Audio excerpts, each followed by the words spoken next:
ذرا تصور کریں، ایک ایسا گاؤں جہاں بچے گلیوں میں کھیلتے تھے، جہاں رات کو چراغ جلتے تھے، لیکن ایک صبح جب سورج نکلا تو وہ گاؤں نقشے سے غائب تھا۔ نہ لاشیں، نہ چیخ و پکار، نہ کوئی واضح جواب، بس خاموشی۔ یہ کوئی افسانہ نہیں، یہ ایک سچی مگر بلائی گئی کہانی ہے، ایک ایسے گاؤں کی جو ایک ہی رات میں دنیا کے نظروں سے اوجھل ہو گیا۔ دوستوں، یہ واقعہ 19ویں صدی کے آخر میں یورپ کے ایک دور افتتاح پہاڑی علاقے میں پیش آیا۔ اس گاؤں کا نام تھا روانکوف۔ یہ گاؤں بہت چھوٹا تھا، تقریباً 200 سے 250 افراد اس گاؤں میں رہتے تھے، زیادہ تر کسان، کچھ لکڑہارے اور چند چروائے۔ گاؤں میں ایک چھوٹا سا اسکول بھی موجود تھا، ایک چرچ اور ایک کنواں تھا جو سب کی زندگی کا مرکز تھا۔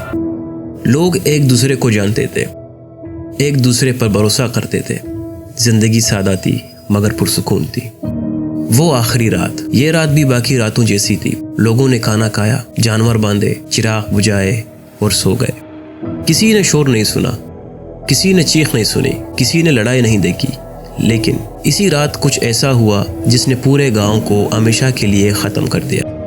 اگلی صبح قریبی گاؤں کے کچھ لوگ روانکوف کی طرف آئے۔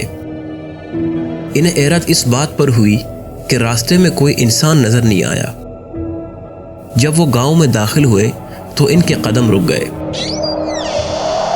گھر موجود تھے، دروازے کھلے تھے،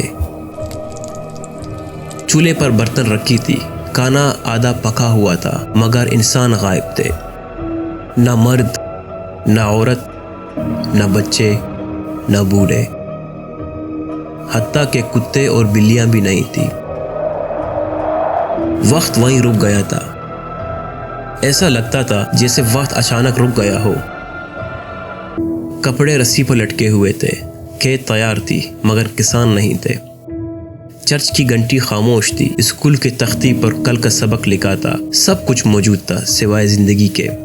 تفتیش کا آغاز ہوا، خبر پھیلتے ہی حکومتی اہلکار پہنچے، فوج آئی، پولیس آئی، پورا گاؤں جانا گیا۔ نہ خون، نہ ٹوٹ پھوٹ، نہ مزاحمت کے اظہار۔ یہ سوال سب کے ذہن میں تھا، اگر یہ اغوا تھا تو نشان کہاں ہے؟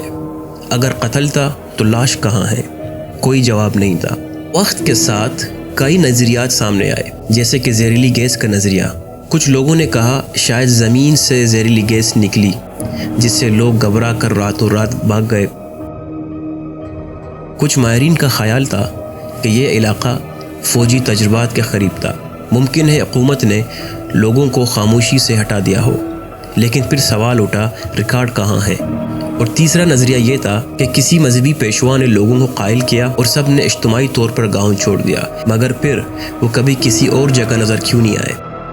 اور چوتھا نظریہ یہ تھا، کچھ لوگ اسے قدرتی آفت یا ماورائی واقعہ کہتے ہیں، کہ شاید یہ گاؤں کسی ایسی چیز کا شکار ہوا جسے ہم آج بھی نہیں سمجھ سکتے۔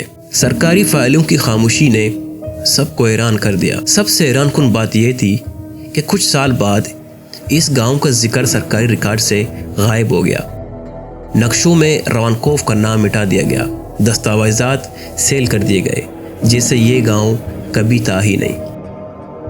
کئی سال بعد کچھ سیاح اس جگہ پہنچے، گھر ابھی کھنڈر بن چکے تھے، چرچ کی چھت گر چکی تھی، کنواں سوکھ چکا تھا، مگر ایک بات سب نے نوٹ کی، وہاں عجیب خاموشی تھی، پرندے کم تھے، جانور نہیں آتے تھے، جیسے قدرت بھی اس جگہ کو بھول چکی ہو۔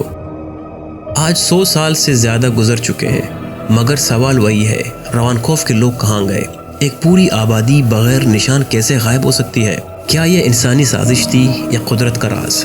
شاید ہم کبھی نہ جان سکیں۔ یہ کہانی ہمیں یاد دلاتی ہے کہ تاریخ میں کچھ سچ ہمیشہ پردے میں رہتے ہیں، اور کبھی کبھی خاموشی سب سے خوفناک جواب ہوتی ہے۔ اگر آپ کو یہ سچ کہانی سوچنے پر مجبور کر گئی ہو تو ویڈیو کو لائک کریں، چینل کو سبسکرائب کریں۔